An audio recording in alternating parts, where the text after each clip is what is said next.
Tanaman hias yang banyak diburu warga di Palembang saat pandemi COVID-19 menjadi berkah penjual tanaman hias, salah satunya penjual anggrek yang berlokasi di Jalan MP Mangkunegara, Kenten.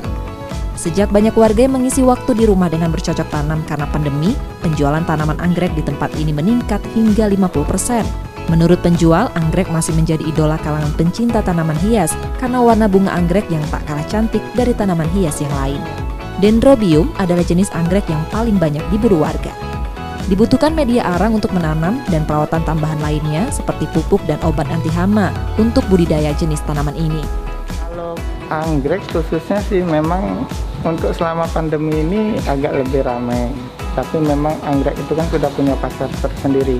Jadi hari-hari biasa tetap masih berjalan dengan. Yang paling banyak diminati itu Dendrobium sama Phalaenopsis.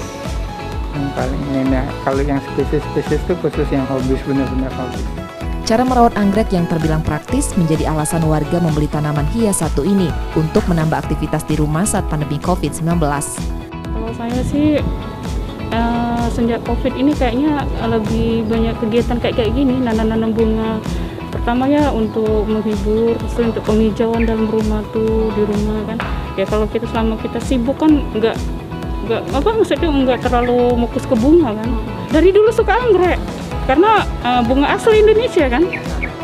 Anggrek dijual dengan harga yang variatif, mulai dari Rp15.000 hingga jutaan rupiah sesuai dengan jenis dan ukurannya. Reski Oktora, Mukas Drevensial, Kompas TV, Palembang.